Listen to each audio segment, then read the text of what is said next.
A few moments later.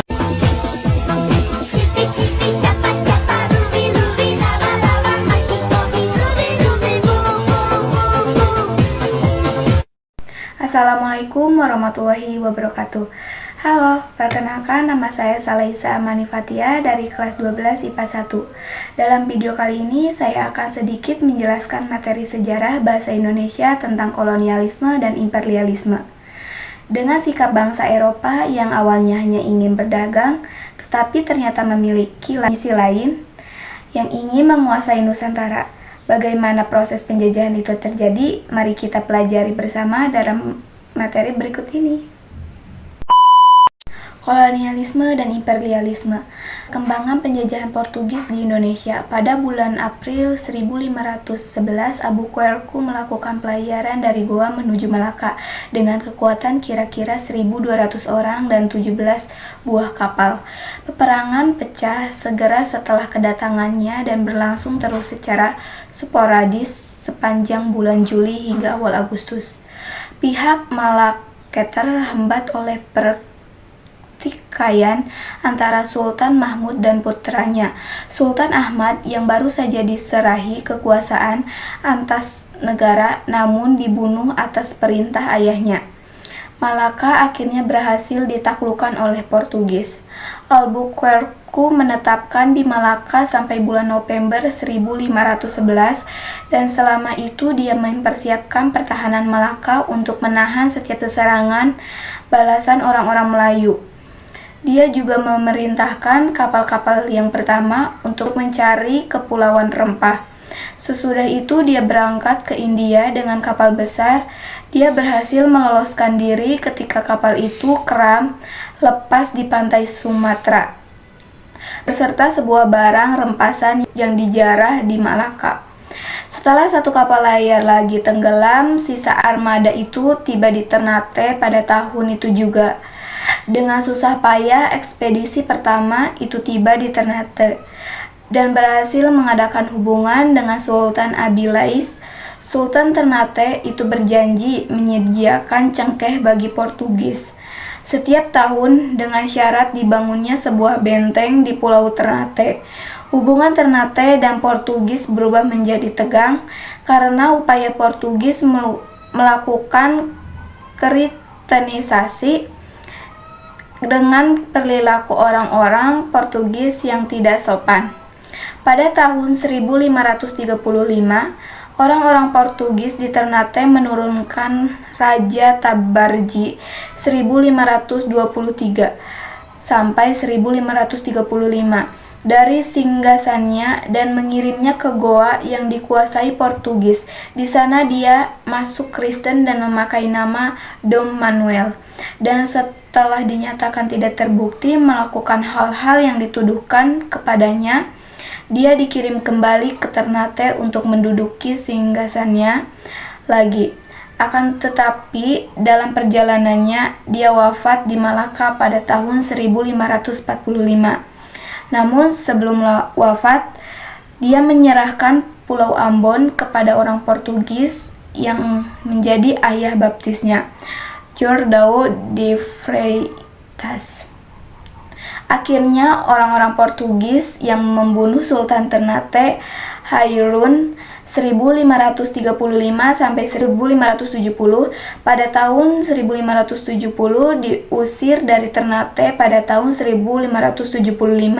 Setelah terjadi pengepungan selama 5 tahun, mereka kemudian pindah ke Tidore dan membangun benteng baru pada tahun 1578.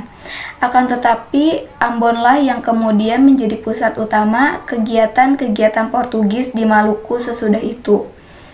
Ternate sementara itu menjadi sebuah negara paling gigih, manut Islam dan anti-Portugis di bawah pemerintah Sultan Baabullah 1570 sampai 1583 dan putranya Sultan Said bin Berkatsyah 1584 sampai 1606. Di antara para petualang Portugis tersebut ada seorang Eropa yang tugasnya memperkasai sebuah perubahan yang tetap di Indonesia Timur. Orang itu bernama Francis Xavier 1506 sampai 1552 dan Santoso Ignatius Loyola yang mendirikan Orde Jesuits pada tahun 1546 sampai 1547. Xavier bekerja di tengah-tengah orang Ambon, Ternate, dan Moro untuk meletakkan dasar-dasar bagi suatu misi yang tetap di sana. Pada tahun 1560-an, terdapat sekitar 10.000 orang Katolik di wilayah itu. Pada tahun 1590-an, terdapat 5.000-an orang-orang Dominik juga cukup sukses mengkristenkan Solor. Pada tahun 1590-an, orang-orang Portugis dan pendudukan lokal yang beragama Kristen di sana diperkirakan mencapai 25.000 orang selama berada di Maluku. Orang-orang Portugis meninggalkan beberapa pengaruh kebudayaan mereka seperti balada-balada keroncong romantis yang dinyanyikan dengan iringan gitar berasal dari kebudayaan Portugis. Kosakata bahasa Indonesia juga ada yang berasal dari bahasa Portugis, yaitu pesta, sabun, bendera, meja, minggu, dan lain-lain. Hal ini mencerminkan peran bahasa Portugis di samping bahasa Melayu sebagai lingua franca di seluruh pelosok Nusantara sampai awal abad. Bahkan di Ambon masih banyak ditemukan nama-nama keluarga berasal dari Portugis seperti de Acosta, Dias, de Freitas, Gonçalves, Mendoza, Rodrigues, dan da Silva, dan lain-lain.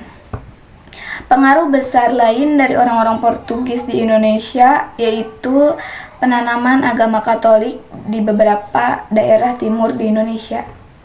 Perkembangan penjajahan Belanda di Indonesia. Era VOC, Perserikatan Perdagangan Hindia Timur. Besarnya keuntungan yang diperoleh dari perdagangan rempah-rempah dan didukung oleh pengusiran bangsa Portugis menyebabkan para penguasa di Belanda bersaing untuk belayar ke Maluku. Harga rempah-rempah di Eropa pun semakin tidak terkendali melihat kenyataan ini. Parlemen Belanda atau Staten Generaal mengusulkan agar semua pengusahaan perlayar membentuk sebuah kongsi dengan pada tahun 1598 mulai tahun 1602 Belanda secara perlahan-lahan menjadi penguasa wilayah yang kini adalah Indonesia dengan memanfaatkan perpecahan di antara kerajaan-kerajaan kecil yang terjadi menggantikan Majapahit pada abad ke-17 dan 18. Hindia Belanda tidak dikuasai secara langsung oleh pemerintah Belanda, namun oleh perusahaan dagang bernama Perusahaan Hindia Belanda, Perusahaan Hindia Timur Belanda. VOC telah diberikan hak monopoli terhadap perdagangan dan aktivitas kolonial di wilayah tersebut oleh Parlemen Belanda pada tahun 1602. VOC mempunyai hak-hak istimewa yang disebut hak oktroy yang diberikan oleh Parlemen Belanda. Hak tersebut adalah sebagai berikut. 1. Hak monopoli dagang di wilayah-wilayah antara Amerika Selatan dan Afrika. 2.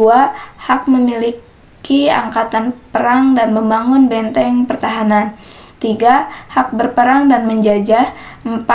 Hak mengangkat pegawai. 5. Hak melakukan pengadilan dan hak mencetak dan mengedarkan uang sendiri.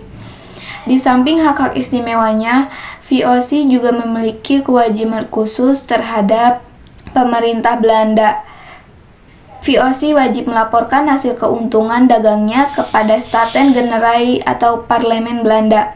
Untuk membantu pemerintah Belanda dalam kondisi perang, tujuan utama VOC adalah mempertahankan monopolinya terhadap perdagangan rempah-rempah di Nusantara.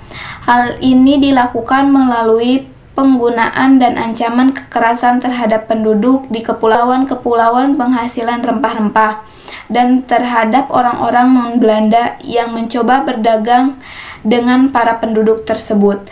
Contohnya ketika penduduk kepulauan Belanda terus menjual biji pala kepada pedagang Inggris, pemasukan Belanda membunuh atau mendeportasi hampir seluruh populasi dan kemudian mempopulasikan pulau-pulau tersebut dengan pembantu-pembantu atau budak-budak yang bekerja di kepulauan pala.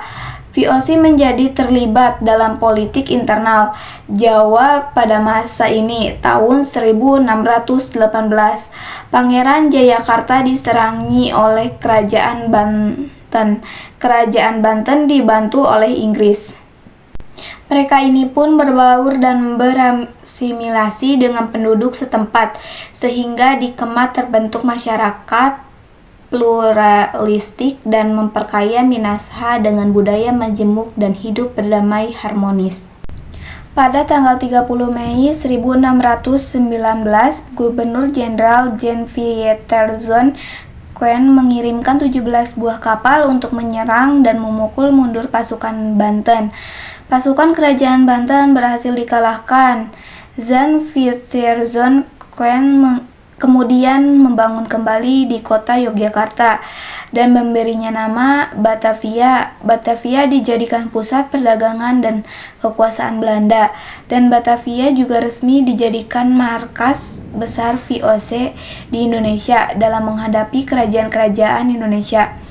Belanda melancarkan politik adu domba. Pada akhir abad ke-18, VOC mengalami kemunduran akibat kerugian yang sangat besar dan utang yang dimilikinya berjumlah sangat besar. Hal ini juga diakibatkan oleh persaingan dagang dari bangsa Prancis dan Inggris. Penduduk Indonesia, terutama Jawa, telah menjadi miskin sehingga tidak mampu membeli barang-barang yang dijual oleh VOC. Perdagangan gelap merajalela dan menerobos monopoli perdagangan VOC. Pegawai-pegawai VOC banyak melakukan korupsi dan kecurangan-kecurangan akibat dari gaji yang diterima terlalu kecil. VOC juga mengeluarkan anggaran belanja yang cukup besar untuk memelihara tentara dan pegawai-pegawai yang jumlahnya cukup besar untuk memenuhi pegawai daerah-daerah yang baru dikuasai, terutama di Jawa dan di Madura. Era pemerintah Hindia Belanda, maka pada tahun 1799 VOC akhirnya dibubarkan. Pada tahun 1807, Republik Batavia dihapuskan oleh Kaisar Napoleon Bonaparte dan diganti bentuknya menjadi Kerajaan Holland di bawah pemerintah Raja Louis Napoleon Bonaparte, anak dari Kaisar Napoleon. Adik dari Kaisar Napoleon, VOC akhirnya dibubarkan pada tahun 1799. Segala tanggung jawab VOC diambil alih oleh Kerajaan Belanda dan terbentuknya Pemerintah Hindia Belanda. Nederland IDS, pengambilan kekuasaan ini dimaksud agar wilayah Indonesia tetap berada dalam pengendalian Belanda. Dalam hal perkembangannya, Raja Louis Napoleon Bonaparte yang bertanggung jawab atas wilayah kerajaan Belanda menunjuk Herman Wilders sebagai Gubernur Jenderal di Indonesia. Dari tahun 1808 sampai 1811, Herman Willem menjadi Gubernur Jenderal Belanda di Indonesia dengan tugas utamanya adalah untuk mempertahankan Pulau Jawa dari serangan pasukan Inggris.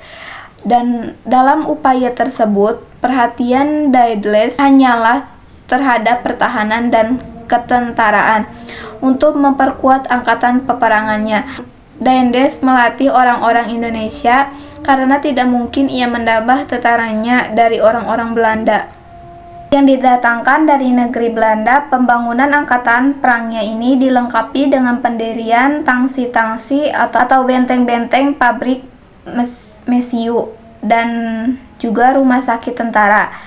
Di samping itu, atas dasar pertimbangan pertahanan Daedalus, memerintahkan pembuatan jalan pos dari Anyer di Jawa Barat sampai Panarukan di Jawa Timur. Pembuatan jalan ini menggunakan tenaga rakyat dengan sistem kerja paksa atau kerja rodi. Hingga selesainya pembuatan jalan itu, untuk orang Belanda, pekerjaan menyelesaikan pembuatan jalan pos ini merupakan keberhasilan yang gemilang, tetapi lain halnya dengan bangsa Indonesia, di mana setiap jengkal jalan itu merupakan peringatan terhadap rintihan dan jeritan jiwa orang yang mati dalam pembuatan jalan tersebut. Setelah pembuatan jalan selesai, Daedalus memerintahkan pembuatan perahu-perahu kecil karena perahu-perahu peperangan Belanda tidak mungkin dikirim dari negeri Belanda ke Indonesia. Selanjutnya, pembuatan pelabuhan tempat bersandarnya perahu-perahu perang itu Daedalus merencanakan di daerah Banten. Pembuatan pelabuhan itu telah memakan ribuan korban jiwa orang Indonesia di Banten akibat dari penyakit malaria yang menyerang para pekerja paksa. Akhirnya pembuatan pelabuhan itu tidak selesai, walaupun Daedalus bersikeras untuk tetap menyelesaikan, tetapi Sultan Banten menentangnya. Daedalus menganggap jiwa rakyat Banten tidak ada harganya, sehingga hal ini mengakibatkan pecah perang antara Daedalus dan kerajaan Banten. Sekian materi yang bisa saya sampaikan, kurang lebihnya mohon maaf. Wabillahi taufiq wal hidayah. Wassalamualaikum warahmatullahi wabarakatuh. Hai.